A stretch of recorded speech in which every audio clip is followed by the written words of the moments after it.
দাজ্জালের যখন অভিভাব চলবে, রাসূলের হাদিস আছে যারা মুমিন হবে তারা লুকিয়ে পড়বে। ইমাম মেহেদী এবং তার দল তারা আত্মগোপন করবে, হযরতে ঈসা মাসিহ নামবেন, তারপরে তারা যুদ্ধই পুরোপুরি লেগে পড়বে।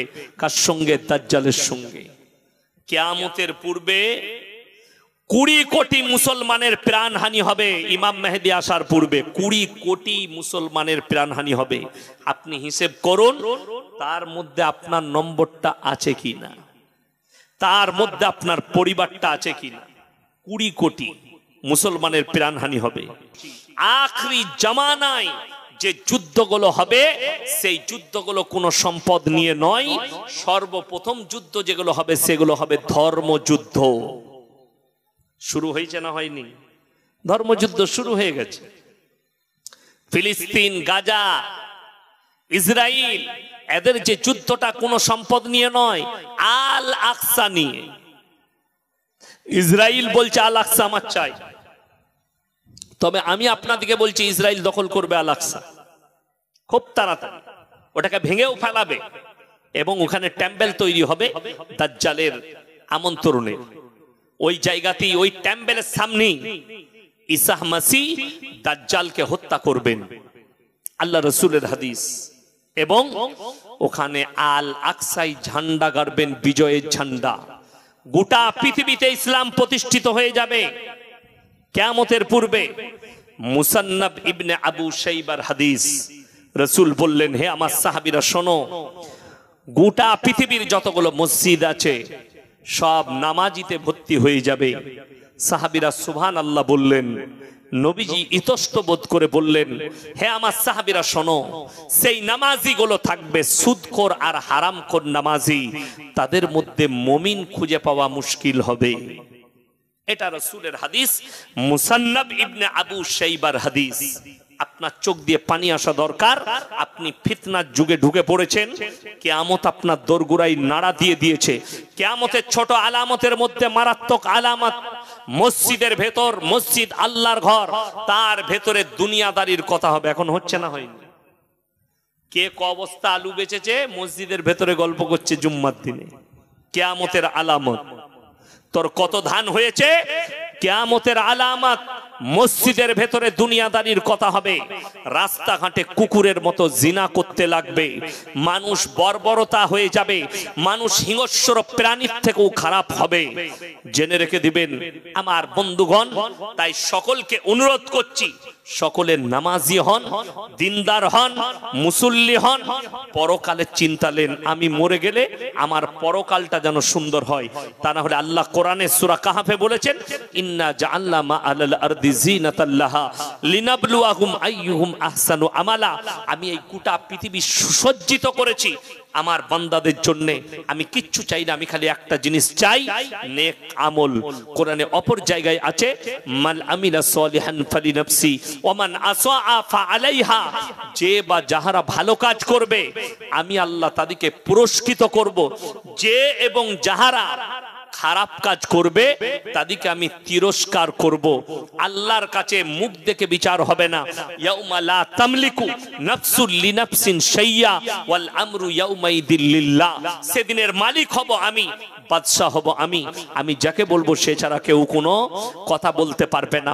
আল্লাহ তাআলা কোরআনে সূরা ইয়াসিনে বললেন, কিছু এমন নেমক হারাম থাকবে যাদের জবানগুলো আমি সিলাই করে দেব, যারা লুকিয়ে লুকিয়ে হাতের দ্বারা পাপ করেছে, চোখের দ্বারা পাপ করেছে, মুখের দ্বারা পাপ করেছে, কানের দ্বারা পাপ করেছে, যারা অঙ্গ পতঙ্গ দিয়ে অ্যাভেলেবেল পাপ করেছে।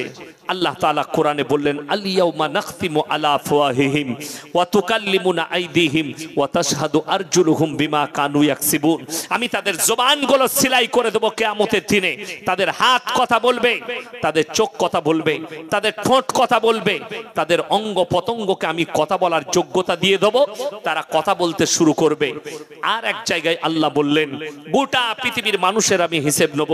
মানুষকে কিয়ামতের দিনে তিনটে দলে বিভক্ত করে করে ফেলা হবে।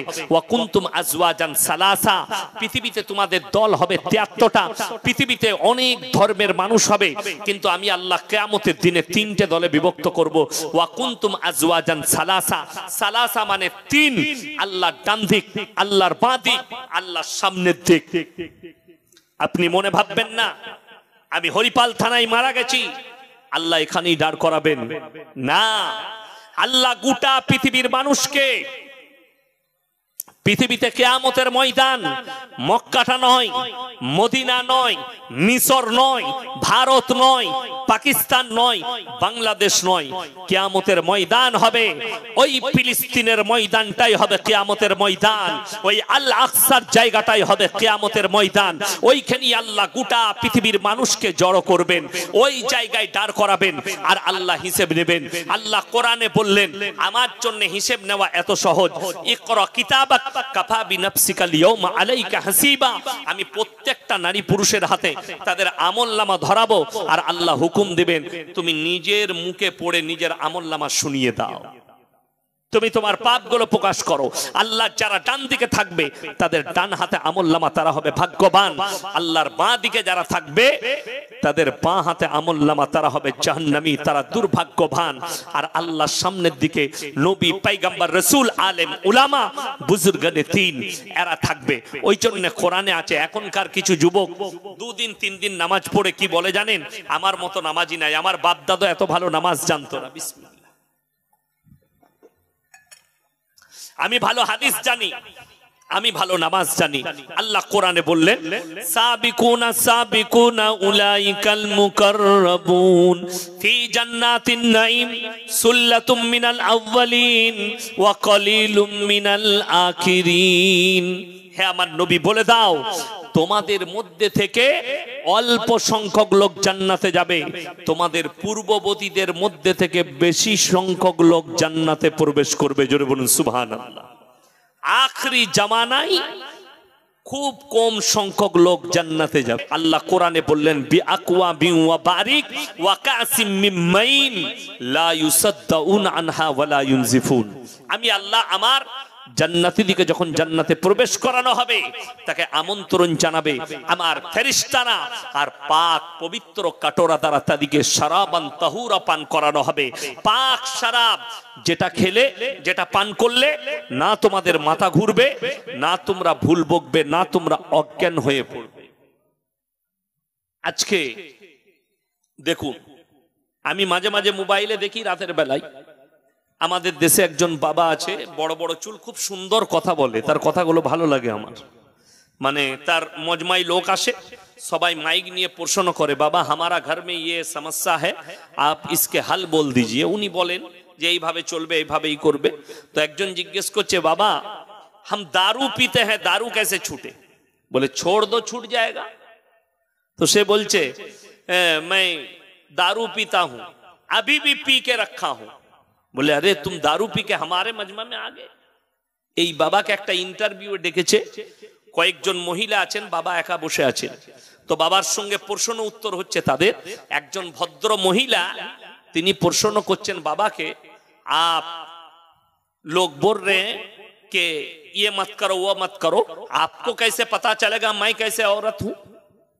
हो सकता है मैं दारू भी पी सकती हूं, हो सकता है मैं खराब काम भी करती हूं, आपको कैसे पता? तो बाबा बोले आप दारू पीती हैं? बोले जरूर। तो उन्हीं मीडिया के बोले भाई आप तो शराबी से हमको बैठा दिया बात करने। তখন মহিলাটা বলছে आप अपने भाषा का मर्यादा रखिए, शराबी मत बोलिए। अरे दारू पीने वाले को शराबी नहीं बोलेंगे तो क्या बोलेंगे? बाबा बोलছে आप शराब पीती है, आपको क्या बताऊं, शराबी तो बोलूंगा। तो একটা बाबा তিনিও প্রবচন দিচ্ছে शराब मत पियो क्योंकि इससे बहुत नुकसान है, तबीयत का, जिस्म का, पैसे का, दिमाग का और अपने परिवार का। তোমার পরিবারের শারীরিক ক্ষতি, সামাজিক ক্ষতি, পারিবারিক ক্ষতি, অর্থের ক্ষতি। আর ইসলাম তো হারাম বলেছেই আপনার জন্য। তো তিনি বুঝাচ্ছেন মদ পান করে দেখলেন আপনি সমীক্ষা করে গুগলে সার্চ করে দেখলেন ভারতবর্ষে যতগুলো ধর্ষণ হয়েছে, ধর্ষণের পরে তাদেরকে মার্ডার করা হয়েছে সব মদ্যপ অবস্থায়, সব নেশাগ্রস্ত অবস্থায়। যাঞ্চ করে তাদের মধ্যে নেশা পাওয়া গেছে। আরজি করে যে মেয়েটাকে ধর্ষণ করে মার্ডার করেছিল, ওই ছেলেটার মেডিকেল চেপাকে ধরা পড়েছে, ওই ছেলেটা গাঁজা মদ খেয়েছিল। তাছাড়া করতে পারবে না ভালো মানুষ কখনো এ কাজ। ওই জন্য ইসলাম ইজ দা সেফটি। দেখুন কত খতরনাক। আজকে আমি মোবাইলে আস্তে আস্তে দেখলাম, আমি আমার ফেসবুক চ্যাটে ওটাকে শেয়ার করলাম। বিহারে না উত্তরপ্রদেশ না বিহার বটে, যাই হোক, আমি আমার ফেসবুকে ছেড়ে রেখেছি ওটা খবর, একটা চ্যানেলওয়ালা ছেড়েছে। একজন তার মেয়ের বিয়ে ঠিক করেছে একটা যুবকের সাথে, যদিও সে অমুসলিম। বিয়ে ঠিক হয়েছে, মেয়ের বিয়ে দিবে। ছেলেটা দেখতে ভালো, সব ঠিক হয়ে গেছে, বিয়ের দিন ঠিক হয়ে গেছে, কিন্তু দেখা যাচ্ছে কালকের দিনে ওই যে ছেলেটার সাথে বিয়ে হবে সে তার শাশুড়িকে নিয়ে পালিয়ে গেছে। আপনারা হাসছেন, বাস্তব বলছি, মোবাইল আমি ছেড়ে রেখেছি ফেসবুকে। অনেকজন কেন ছেড়েছি আপনারা জানেন না। আমি ছেড়েছি তাদেরকে বুঝাবার জন্যে, যারা গালি দেয় মুসলমান আপনি বহিন সে শাদি করতে, মুসলমান अपने बेटी से शादी करते, जरा गाली दे मुसलमान दो दो शादी करते, मुसलमान चार चार शादियां करते हैं। আমি তাদেরকে বলতে চাই, आपको दिमाग को ठीक करो और किसी मजमे में आ जाओ हमारे साथ, আমার জলসায় এসো, তোমাকে স্টেজে বস করি আমি প্রমাণ দেব যে যতগুলো মজমাই লোক থাকবে চারটা বউ কারুর নাই, দুটো বউ খুব কম খুঁজতে হবে। একজনের বউ মারা গেছে আর একটা বিয়ে করেছে, অসুবিধা কি আছে? একজনের বিবি মারা গেছে বিয়ে করেছে, বিবি ছাড় হয়ে গেছে বিয়ে করেছে, অসুবিধা কি আছে? একসঙ্গে চারটা বউ এখানে কারো আছে? হাত তুলেন তো, চারটা বউ কার আছে? একটাতেই ঝামেলা শেষ নাই। দিল্লি কা লাড্ডু জো খায়গা ওবি পস্তায়েগা, জো না খায়গা ওবি পস্তায়েগা। ওই জন্য আমি বললাম, শুনেলেন, প্রত্যেকটা ভাই নিয়ত করুন আজ থেকে আমরা মুমিন হব। জোরে বলুন ইনশাআল্লাহ। বেঈমান কাফের আপনাকে জালে করে ঘিরে ফেলেছে, আপনি বেরোতে পারবেন না। ইহুদি নাসারাদের কালচার আপনাকে এইভাবে ঘিরে নিয়েছে, আপনার কোনো উপায় নাই, আপনাকে চারিদিকে ঘিরে ফেলেছে। ওই জন্য তো আপনি নামাজ পড়ছেন, একজন দাদো, এখন যারা দাদো নানা, তারা তাদের পরিবারের দৃশ্য দেখে তারা দুঃখ পালন করছে। হায় হায় মুসলমানের কি হলো? অনেকজন বলতে চাই এই মৌলবীরা তো মডেলিং জানে না। এই যুগটা মডেলিং এর যুগ চলছে, সায়েন্সের যুগ চলছে। আমি আল্লাহর কসম খেয়ে বলে যাচ্ছি, আল্লাহর কসম খেয়ে বলছি, কোরআন মডেলিং ছিল, মডেলিং আছে, আর কিয়ামতের সকাল পর্যন্ত কোরআন মডেলিং থাকবে। জোরে বলুন সুবহানাল্লাহ। যদি বলেন হুজুর দলিল দেন, দলিল শুনেলেন। এক নম্বর দলিল, আপনি যদি এই হরিপাল থেকে স্টার্ট করেন, আমি এই দিকে যাব, হরিপাল, তারপরে তারকেশ্বর, তারকেশ্বরের পরে চাপাডাঙ্গা, চাপাডাঙ্গার পরে মায়াপুর, তারপরে কাবলে, তারপরে চলে যান আরামবাগ, আরামবাগের পরে উচালন, উচালনের পরে সিয়ারা বাজার, সিয়ারা বাজারের পরে বর্ধমান। যতগুলো ছোট ছোট টাউনের, ছোট বড় টাউনের নাম করলাম, প্রত্যেকটা বাজারে সরকারের লাইসেন্স দেওয়া মদের দোকান আছে, আছে না নাই? তাদেরকে আপনি বাধা দিতে পারবেন না, সরকার লাইসেন্স দিয়েছে, তারা মদ বিক্রি করবে। আপনি হলে কিনুন, না হলে কিনবেন না, আপনি খেলে খান, না হলে খাবেন না, আপনাকে বাধা বিঘ্ন নেই, জোর নেই, খেতে পাবেন, কিন্তু লাইসেন্স দিয়ে আছে সরকারের। আর আল্লাহর কসম, 1400 বছর আগে আল্লাহ তাআলা নবীর মাধ্যম দিয়ে একটা লাইসেন্স পাঠালেন, তোমাদের জন্য মদ স্পর্শ করা হারাম। জোরে বলুন সুবহানাল্লাহ। আপনি হিসেব করুন কোনটা মডেলিং, যে মদ খাবার লাইসেন্স দিল না মদ খাবার লাইসেন্সটা কেড়ে নিল, কোনটা হতে পারে মডেলিং? আপনার দিমাগকে জিজ্ঞেস করুন। একটা দিলাম। দ্বিতীয় নম্বর, আপনাকে আমি, এই তারকেশ্বরে আছে নাকি আমার জানা নেই, বৃদ্ধ বিদ্যা আশ্রম আছে তারকেশ্বরে? আমার জানা নেই, আপনারা জানবেন এলাকার মানুষ। তবে কলকাতায় আছে, আছে না নাই? কলকাতায় আছে, আপনি চলুন, সেখানে একটাও চাষিবাসীর মা দেখাতে পারবেন না আমাকে। ডাক্তারের মা আছে, প্রফেসরের মা আছে, ইঞ্জিনিয়ারের মা আছে, আইপিএস এর মা আছে, বড় বড় উকিল ব্যারিস্টারের মা আছে। শিক্ষিতদের মারা বাবারা বৃদ্ধ বৃদ্ধাশ্রমে আছে। যদি বলেন কোরআন কি বলেছে, খুলেন সূরায়ে বনী ইসরাঈল। কোন সূরা বললাম? সূরায়ে বনী ইসরাঈল। ইম্মা ইয়াবলুগান্না ইনদাকাল কিবার আহাদুহুমা আও কিলাহুমা ফালা তাকুল লাহুমা উফফিন ওয়ালা তানহারহুমা ওয়া কুল লাহুমা কাওলান কারীমা। হে আমার নবী, পৃথিবীর মানুষকে বলে দাও, তোমাদের মা বাবা যখন বৃদ্ধকালে বৃদ্ধাক্যে পৌঁছাবে, তোমরা এমন করে খিদমত করো যেমন তোমাদের শিশুতে লালিত পালিত করেছে, যেমন তোমাদের শিশুতে লালিত পালিত করেছে। আমার বন্ধুগণ, আমার ভাই, আজকেই ভোরে আমার দুর্ঘটনা ঘটে গেছে আপনাদের সিঙ্গুরের কাছে। এই সিঙ্গুরে ওই আলকাতরা ফ্যাক্টরির অপোজিট সাইডে জ্যামে পড়েছি এক জায়গায়, 18-20 জন, শুধু আমার একা গাড়ি নয়, অনেকগুলো গাড়িতে ছিনতাই করলো। আমারও টাকা ছিল, হাতের ঘড়ি ছিল, সব ছিনতাই করে নিল বন্দুক থেকে। তো আমি রাতের বেলায়, ভোরের বেলায় ফজর পড়ে গিয়ে শুয়ে আছি। আমার মা এসে আমার মাথায় হাত বুলিয়ে কাঁদছিল যে কিছু হয়নি। আমি বললাম, না, আল্লাহ রক্ষা করেছে, কোনো অসুবিধা নেই, টেনশন নিও না, দোয়া করো। তো মা এমন জিনিস, ছেলে মায়ের সাথে যাই ব্যবহার করুক, ছেলের জন্য মায়ের বুক ফেটে যায়।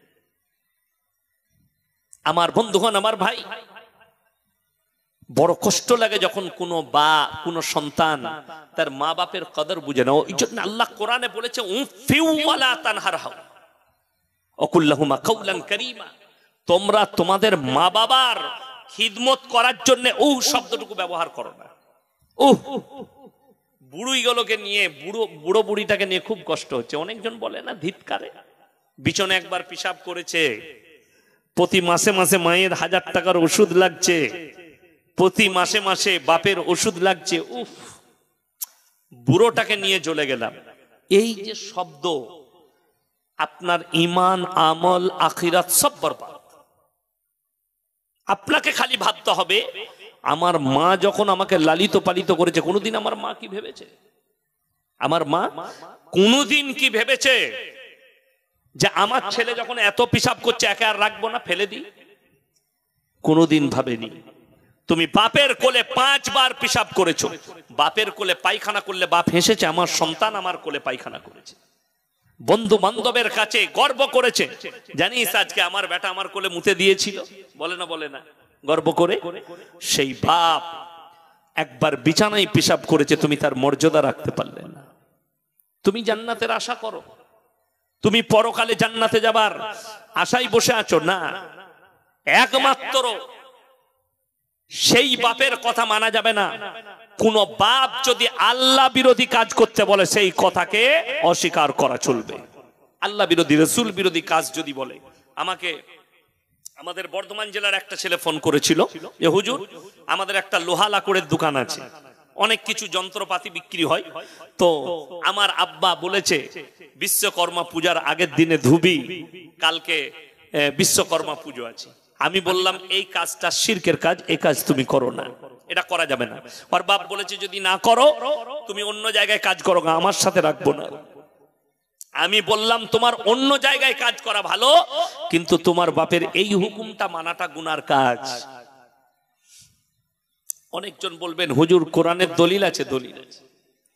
এই কারণে ইব্রাহিম আলাইহিস সালাতু ওয়াস সালামের বাপের 3টে কাজ ছিল। কটা কাজ বললাম? 3টে। একটু পানি ঢালেন। 3টে কাজ, হ্যাঁ, এটাই নরমালটাই। 3টে কাজ। নাম্বার 1, মূর্তি তৈরি করা, মূর্তি বিক্রি করা এবং তার উপাসনা করা। এই 3টে কাজ ইব্রাহিম আলাইহিস সালাতু ওয়াস সালামের বাপের ছিল, যার কারণে বিসমিল্লাহ,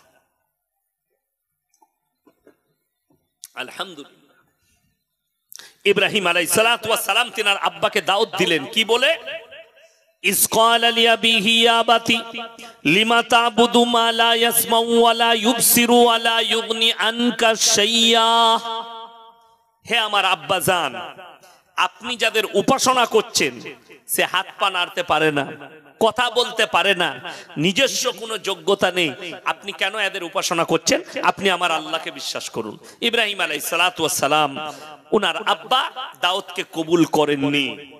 আমার মুসলমান ভাই, আপনার আব্বার সব হুকুম মানবেন, যেটা শিরক হবে, যেটা আল্লাহ বিরোধী হবে, রসুল বিরোধী হবে, সেই হুকুম মানা যাবে না। আপনার আব্বাকে বুঝাতে হবে, আব্বা আপনার এইটা আল্লাহ বিরোধী কাজ, এটা রসুল, কিন্তু শুনেলেন মিজাজ দেখিয়ে বলা যাবে না, মারধর করা যাবে না। একজন আমাকে জিজ্ঞেস করলো, আমার আব্বা মদ পান করে, তো আমি কি আমার আব্বাকে মারতে পারি? আমি বললাম অবশ্যই নয়, তুমি মারতে পাবে না। তোমার আব্বা ভালো মুখে থাকবে, আব্বার হাতটা ধরে বলো, কেঁদে কেঁদে বলো, দাও দাও। হিদায়েতের মালিক সকলে বলুন কে? আল্লাহ। তাহলে আপনি মারার কে? আচ্ছা, মানুষকে মেরে যদি পরিবর্তন হতো, আমাদের সমাজে মাতাল থাকতো না? থাকতো? গাঁজাখোর থাকতো না? লটারিওয়ালা থাকতো না? অত্যাচার করে যদি থাকতো? আপনাকে একটা ঘটনা শোনাই। এখন বর্তমানে আল্লাহ রসুল সাল্লাল্লাহু আলাইহি সাল্লামের হাদিস, যে আখরি জামানায় বর্বরতার যুগের পাপগুলো মডেলিং হয়ে ফিরে চলে আসবে। বর্বরতার যুগের পাপগুলো মডেলিং হয়ে ফিরে আসবে। আজকে কিন্তু ফিরে এসেছে। তার মধ্যে উল্লেখযোগ্য একটা পাপ হচ্ছে, সেটার নাম হচ্ছে সমকামী, যেটা প্রায় দেশে লিগেল, খালি ইসলামী রাষ্ট্রগুলো ছাড়া, আমাদের দেশেও লিগেল আছে। আপনি তার উপরে অত্যাচার করতে পারেন না। একটা ঘটনা ঘটেছিল মুর্শিদাবাদ জেলায়, জায়গার নাম করব না, রেকর্ডিং হচ্ছে। সেই ঘটনাটা একটা মুসলিম পরিবারের, একটা মেয়ে, তার বিবাহ দিয়েছে কে? তার মামারা। মেয়েটার বিয়ে দিয়েছে মামারা, বাপ নেই, মায়ে নানার ঘরে থাকে, মামারা বিয়ে দিয়েছে। মামারা যখন বিয়ে দিয়েছে, সে শ্বশুর ঘরে গেছে স্বামীর কাছে। 15 দিন 20 দিন পর পর মেয়েটা বাড়ি পালিয়ে আসে এবং পরিবারের কাছে অভিযোগ করে, আমার স্বামী আমার উপর অত্যাচার করে। এই অভিযোগ চলছে। মেয়ে চিন্তা, পুরুষ চিন্তা করলো, স্বামী আমি তো আমার স্ত্রীর সঙ্গে ভালো ব্যবহার করি, কোনোদিন খারাপ ব্যবহার করি না, কেন আমার নামে এত অভিযোগ হচ্ছে? আবার মিটমাট করে মামারা বুঝি পাড়িয়ে দিয়ে গেল, শান্তি করে থাকো। ছেলেকে বলে গেল, ছেলে চিন্তা করছে আমি তো কিছুই করি না। আবার 1 মাস পরে চলে গেছে, আমার উপর অত্যাচার করে, টর্চার করে, তার কাছে থাকতে পারবো না, বিভিন্ন স্বামীর জন্য অভিযোগ। এই ছেলেটা বুঝতে পারলো আমি তো কোনো ওর উপর অত্যাচার করি না, টর্চার, অথচ সে আমার কাছে থাকতে চাইছে না। ডাল মে কুচ কালা হ্যায়। সেই গ্রামে এই ছেলের যে বন্ধু ছিল তাদেরকে ফোন করলো, আমার যে বউ পালিয়ে যাচ্ছে বারবার, আমি কিন্তু অত্যাচার করি না, তোমরা খোঁজ রাখো ও মেয়ে সই কোথা, কার কাছে সই। এই ছেলেগুলো বন্ধুগুলো খোঁজ রেখেছে। দেখা গেল রাত্রিতে সে একটা বান্ধবীর কাছে সই, তার বন্ধুর কাছে, মেয়ে ছেলে বন্ধু। এরা যখন এটাকে নজরে রাখলো, তখন দেখলো রাতের বেলায় জাইলা দিয়ে দেখতে পেল ওই 2 মহিলা নিজেদের মধ্যে সেক্স করছে। তাদেরকে ধরা হলো, সেই যুবকরা ধরলো এবং তাদের উপরে অত্যাচার করতে গেল। প্রশাসনে এই যুবকদের নামে কেস হয়ে গেল, এরা ভুল করেছে, ওদের উপরে অত্যাচার করতে হতো না। কোনো আলেমকে ডেকে তাদেরকে বশ করিয়ে তাকে দ্বীনি দাওয়াত দিতে হতো। এটাই হচ্ছে এখন লিগেল তরিকা হিন্দুস্তানে। আপনি কার উপর অত্যাচার করতে পারবেন না। কেন লিগেল? আপনি তাকে ইসলামিক কৃষ্টি কালচার দেন, তাকে বুঝান। ধরা পড়ে গেল যখন, তারা পুলিশের কাছে স্বীকার করলো, 2টো মেয়ে আমরা সমকামী, একে অপরকে ভালোবাসি, ইয়ে আমার স্বামী, ইয়ে আমার বউ। এই পাপ ছুটে চলে এসেছে। এটা রাসূল সাল্লাল্লাহু আলাইহি সাল্লামের যুগের পাপ নয়, এটা মুসা নবীর যুগের পাপ নয়, এটা ঈসা নবীর যুগের পাপ নয়, এটা ইউসুফ নবীর যুগের পাপ নয়, এটা ইব্রাহিম আলাইহিস সালাতু ওয়াস সালামের যুগের পাপ নয়। এই পাপ হচ্ছে একবারই লূত নবীর কওমের পাপ। আজকে মডেলিং হয়ে ফিরে চলে এসেছে আপনার কাছে, আপনি রুখতে পারছেন না।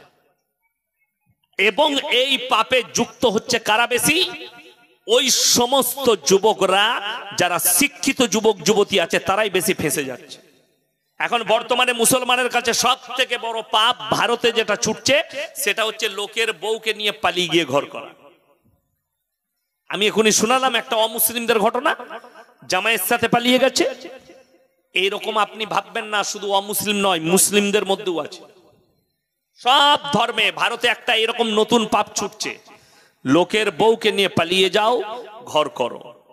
যারা নিজেকে নবীর উম্মত বলছেন, আপনি যদি সত্যিকারী নবীর উম্মত হন, আপনি যদি মুসলমান হন, তাহলে শুনে রেখে দেন, যতক্ষণ পর্যন্ত তার আগের স্বামী তাকে ডিভোর্স না দিচ্ছে, তাকে তালাক না দিচ্ছে, এবং সেই মহিলা 3 মাস 10 দিন ইদ্যত পালন করতে হবে, 3 হায়েজ পর্যন্ত।